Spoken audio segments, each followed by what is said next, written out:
newunyiza n'abantu ambe newunya benjagala okwogerako nenga sina bogerako njagala okulabula Alien Skin. That's why nakutewa chief nga njagala ogende chief akulira wona omulamuzi atwala wona nono kutale naye chief era mukulu awo naye Alien Skin omulabe wasookerwako ye manager wo Musa. You have a problem oyina omusota gwota manyi omulabe wo namba emu ye Musa gwoyita manager. By the way mavuka wali wa mugoba simanyi ya data oba daluvanyuma choosing kubanga mwatabuka mane choosing naye omulabe wo namba emu yoyo muvubuka manager wa Musa. Naye mbyonaze nebaza nze nasirika olw'ensonga nze nalina okulaba nga esawa si ya lutalo si ya balabe buli muntu tumwetaaga okulaba nga tugusa mission. Naye era still omulaba omubi asigala mubi. Naye nga mu byonna nze nebaza abalamuzi nebaza kooti nebaza judge nebaza abana bafango ni mwena kila muntu kila nani sigena menya mu category ki bobango manyulu ya fango nebaza enemies baffe bazze nalabeko mba muntu alina mu kabanga ya police bana wale bagenda mulya kasuku buchango walampa musajja agamba buchango walampa ono walampa mmocha nyama so walampa mpola jolaga wazivu walampe Alien Skin wawulidde okuvuma okuluma n'okulimba abano bawulira otya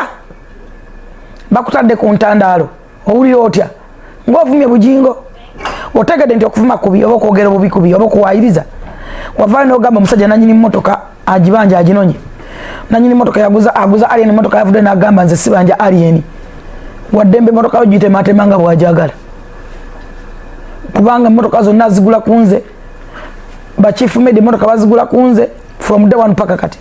naganeze mmotoka balwa tulwawo zitunda bofuna omuntu agigulako embuza sisi nene nnyo zinywa nnyo muziba ova mu bondi nagafa otufuna omuntu agikugula kabali ngaba abanga akuyambi nga yeyogera n'akamwake nanyini mmotoka nga ne risiti azina buli kimu oli yavaayo n'agamba mbwali ni bamubanja kwegamba nga bino byembadde mbagamba nti ffe tubale tulwana nga tebamanyi tulwanira ludda wa underground oyina okulwana kakati olabe ebyo byonna kubanga ali n'abadde bamulwanyisa abadde bangi onajjeyo fayiro z'emmotoka onajjeyo ki kyaki kye nagamba nti omusango baali bagufudde simanyi robale ani bagita robale ki aggravated robale ng'empaba gye bawaabye ekyuseemu netulumba ayi one tumugamba bano lwaki tebawaaba before lwaki bakyusa kati tomanyi nantalo gyetwalitwanana nahabwe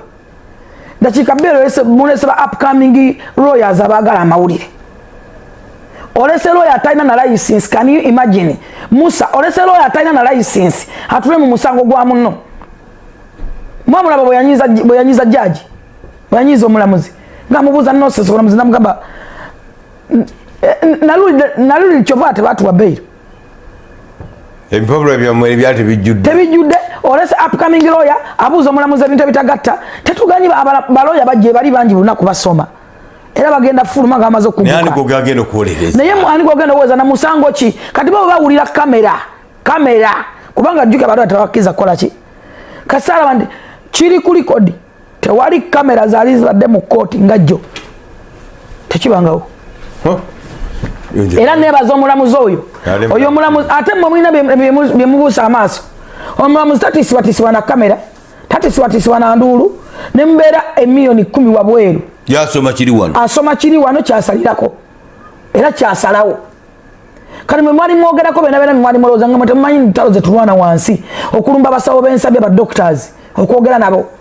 okulumba abakubwa okwogera nabo okubaleeta obuleesi basobole okutula waawo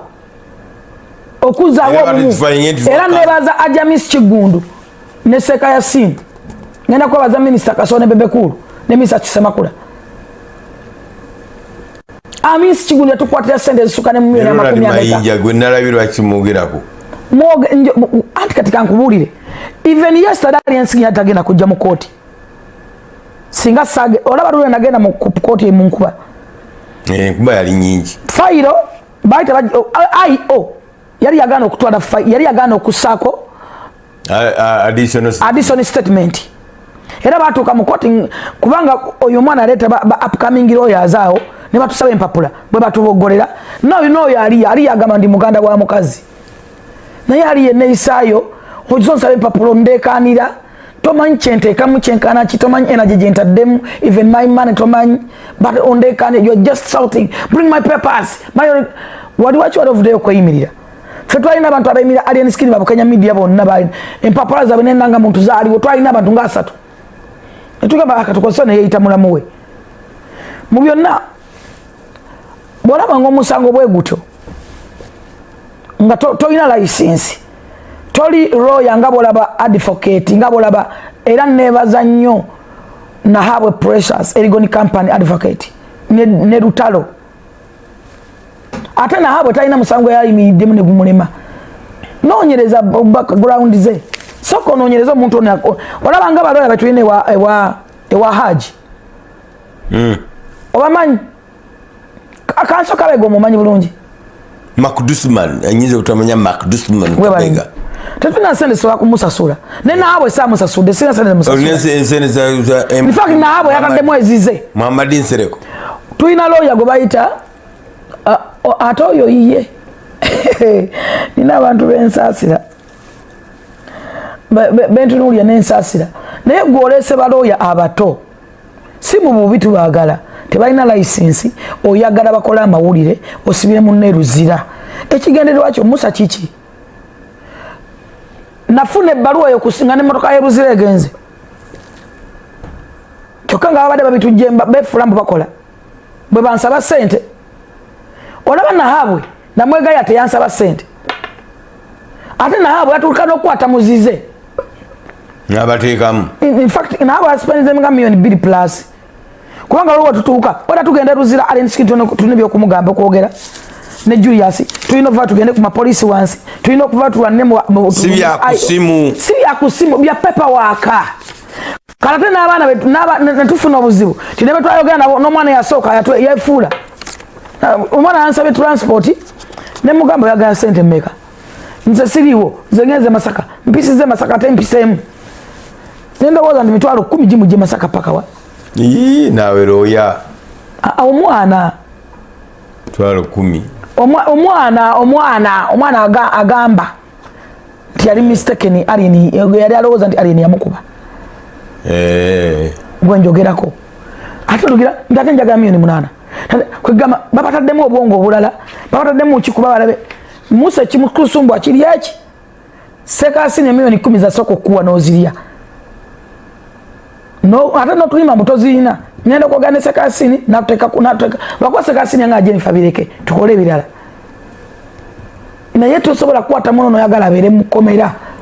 simanyi obadde oyisaawo bw'olimba kino nabagambye PW ekomyawo alien skin nga mwemuwakana ne bagamba PW production nekibabeerawo kya production yayina okumuza nedda era gwe tomanyi nze atamanya nze sasa bw'oba ndaba nga atasoma ntegeera okusinga gwe yeyitaani